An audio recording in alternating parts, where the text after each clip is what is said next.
Olá pessoal, hoje falaremos sobre combustíveis fósseis e biocombustíveis. Nosso objetivo será identificar diferentes tipos de combustíveis, classificando-os quanto à sua origem, abordando a diferença entre biomassa e biocombustíveis. Bem, o que será que é um combustível? O que é um combustível, na sua opinião? Combustível é gasolina, combustível é álcool, combustível é o que pega fogo. Bem, de certa forma é isso mesmo.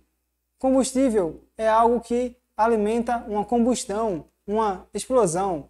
O que afinal de contas, é necessário para que haja uma explosão, para que algo pegue fogo de fato, né? Entre em combustão, exploda. É necessário três coisas. Primeira é o oxigênio. Sem o oxigênio, nada vai explodir, nada vai pegar fogo, não haverá combustão.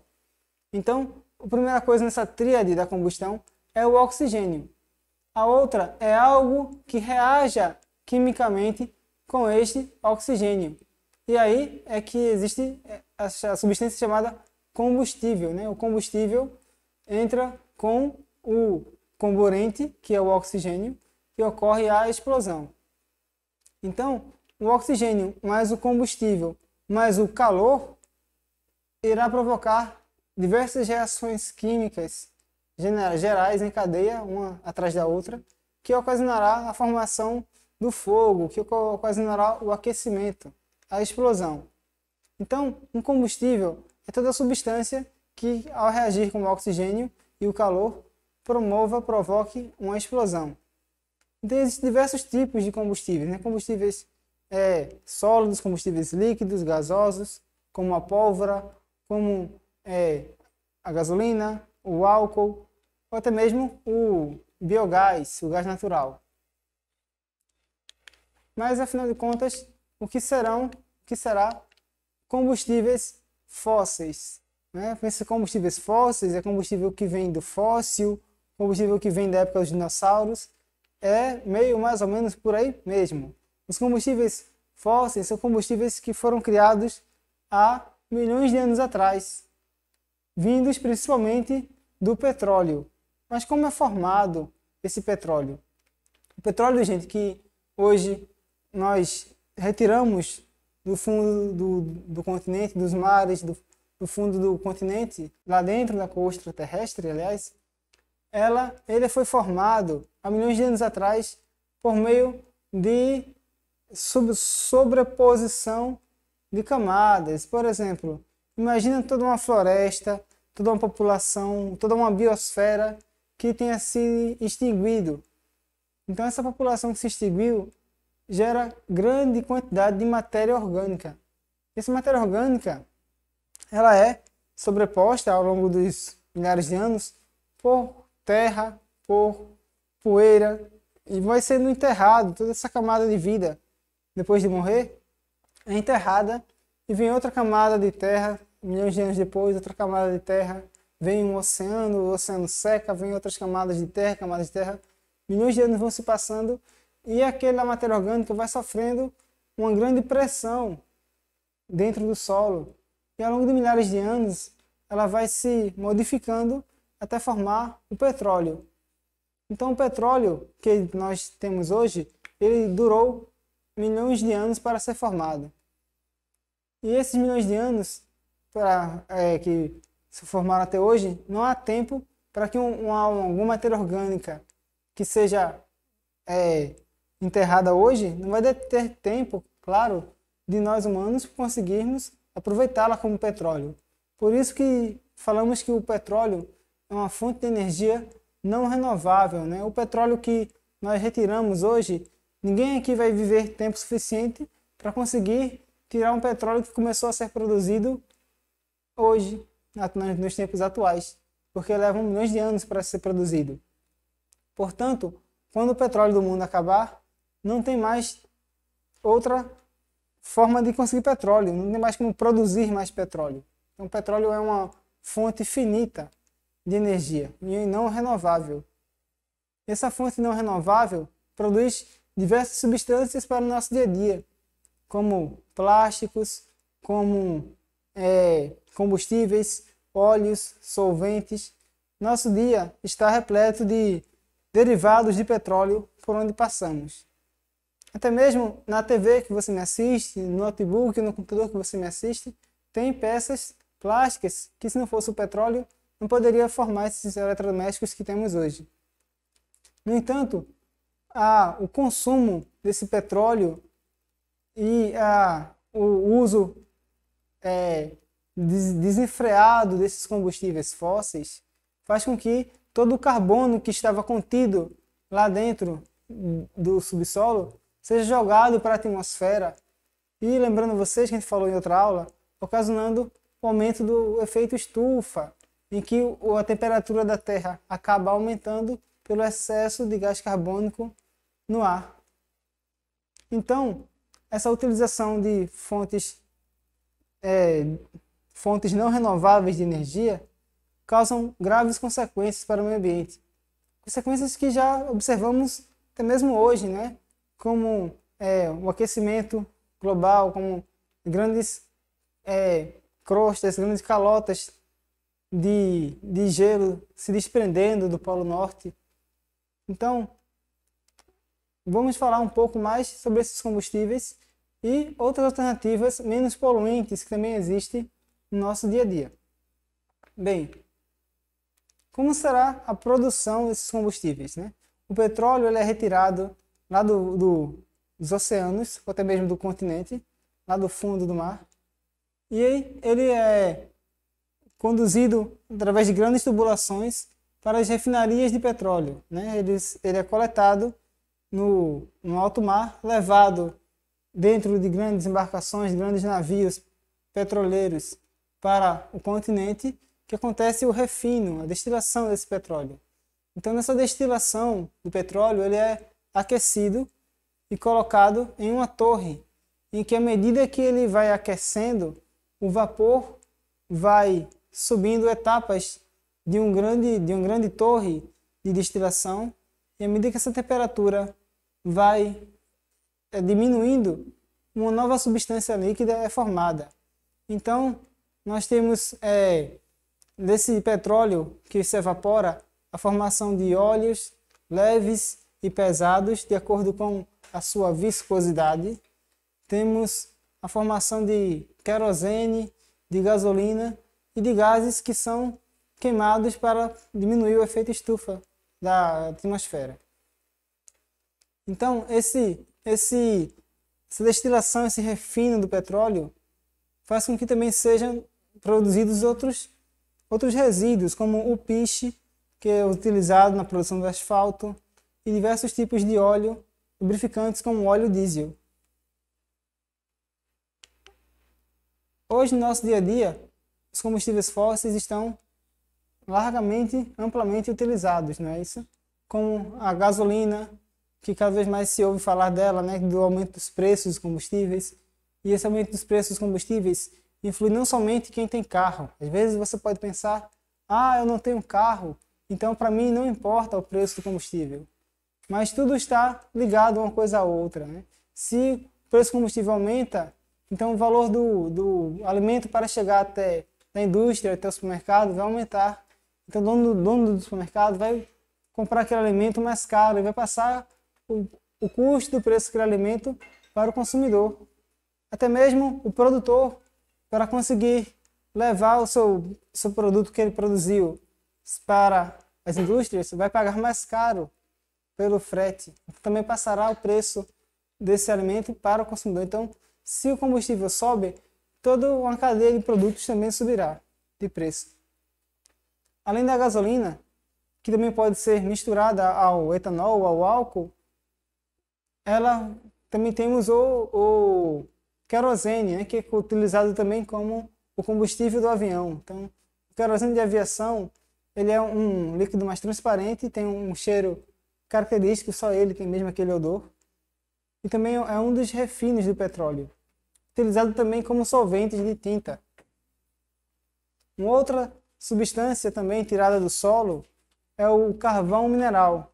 O carvão mineral, existem cerca de 5 tipos de carvões minerais diferentes, de acordo com a sua idade a sua idade geológica, né? Quanto mais antigo ele for, mais melhor ele será para utilizar como um carvão para utilizar em diversos produtos na indústria.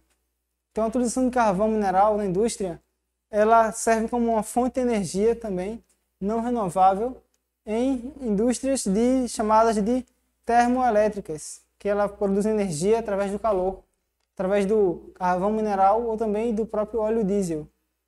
Então, essa produção térmica de eletricidade, como o próprio nome diz, térmica, gera temperatura, gera calor.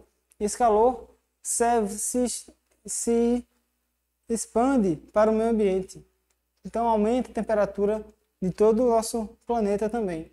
Então é uma fonte de energia que procura-se ao máximo não precisar da sua utilização.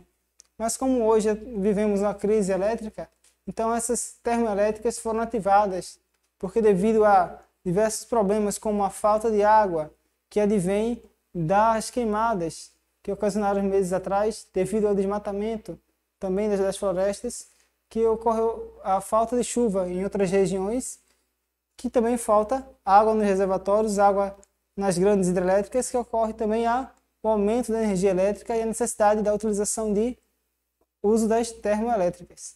Então sempre algo vai puxando o outro. Então quando você mexe com o meio ambiente, tudo está envolvido, né? Desde a saúde do meio ambiente, a saúde humana, a saúde dos animais, a economia, tudo está envolvido com a natureza.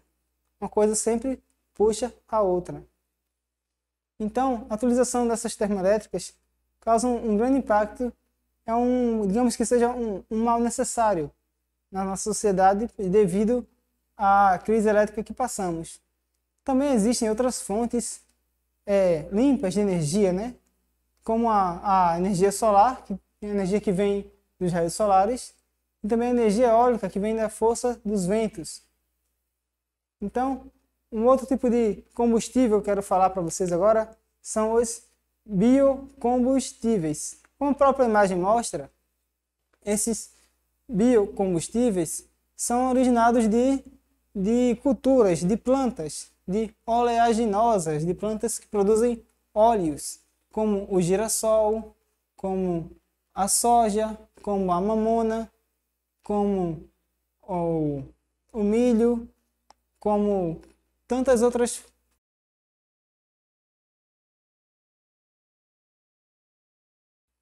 oleaginosas que temos aqui. Então, essa produção de biocombustíveis, nós possuímos o biodiesel e o etanol, ambos vindos de plantas, né, que possuem, por isso, essa vida renovável, né, essa biomassa que se transforma em um biocombustível. Quando falamos de biomassa, eu falo de todo aquele extrato verde, o extrato bruto, a planta mesmo que eu utilizo para a produção do óleo. Então eu posso utilizar 1 tonelada de produto para produzir tantos litros de óleo. E aí, todo aquele bagaço que sobrou vai servir de adubo para o solo. Então de nada se perde na produção de biocombustíveis. Então é um ciclo muito saudável de toda uma produção. Olha só, na produção do biodiesel, a fotossíntese fornece energia para as plantas. Então, as plantas retiram essa energia da luz, acumulam diversos nutrientes dentro de seu interior, a fim de que o homem utilize essas plantas, essas oleaginosas, e produzem o óleo vegetal. Eles extraem esse óleo através de prensa, eles prensam essas plantas e retiram esses óleos. Esses óleos vão para a indústria e passam por transformações. Eles são filtrados, são misturados com outras substâncias para produzir um tipo de combustível mais refinado.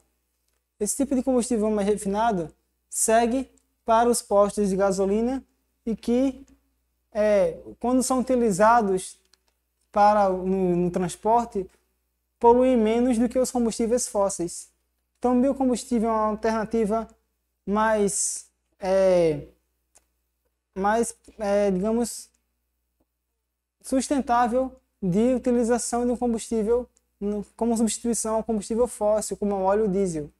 Então, o biodiesel produz também bom rendimento para os veículos, poluindo menos o meio ambiente e ainda tendo como até o seu resíduo sendo aproveitado. Então, tudo se aproveita na produção de óleos vegetais.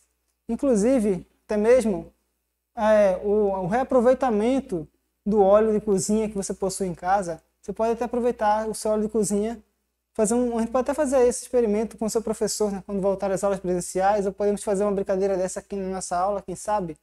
Mas basta somente você adicionar um óleo de cozinha com a soda cáustica, o hidróxido de sódio, e produz sabão. Nesse sabão você pode utilizar aquele óleo reciclado e usar de novo na pia para lavar a louça. Então, esse reaproveitamento dos óleos é uma forma sustentável de você evitar o entupimento do encanamento de esgoto, porque esse óleo que você joga no ralo, ele acaba formando crostas de gordura na tubulação e causando um grande entupimento nas redes de esgoto. Além disso, nós temos a produção do etanol, né? A produção do etanol, a cana-de-açúcar, ela é moída. Lembra aquele caldo de cana que você adora tomar lá na praça? Então aquele caldo de cana, ele é aquecido e são adicionadas leveduras, fungos nesse caldo. Esse caldo então vai produzir gás carbônico e também vai produzir etanol. Esse etanol misturado com água passa por um processo de separação. Vou separar o álcool da água através da destilação. Então eu aqueço esse caldo de água e álcool, então o álcool se separa, evapora primeiro do que a água, então eu separo a água em um recipiente e o álcool em outro. A partir disso, desse álcool que eu possuo, até inclusive ainda um álcool hidratado, um álcool com um pouco de água ainda, mesmo depois da destilação, esse álcool ele passa por um novo processo de purificação, de desidratação. Então essa água é retirada desse álcool e o álcool hidratado é transformado em um álcool anidro. Esse álcool anidro, esse álcool puro, é que é utilizado nos combustíveis, é utilizado para ser misturado com a gasolina, é utilizado nos automóveis bicombustíveis, nos automóveis flex. Enquanto o outro álcool hidratado, ele é equilibrado, dosado para medidas, por exemplo, ele é dosado para ficar com álcool a 70% de álcool e 30% de água. É o famoso álcool A70 que utilizamos hoje em dia para a desinfecção de mãos, de superfícies. Também é utilizado um álcool em proporções menores para utilizar em produtos de limpeza. Então o álcool tem uma grande função na indústria, tanto de perfumes como de alimentos, de bebidas principalmente. Então o álcool está presente não só nos combustíveis, mas no nosso dia a dia como um todo. Então, gente, vou ficando por aqui e desejo a você muita energia, muita fé, continue seus estudos, certo, gente? Então, vamos lá, a gente se vê numa próxima aula. Tchau, tchau, um abraço.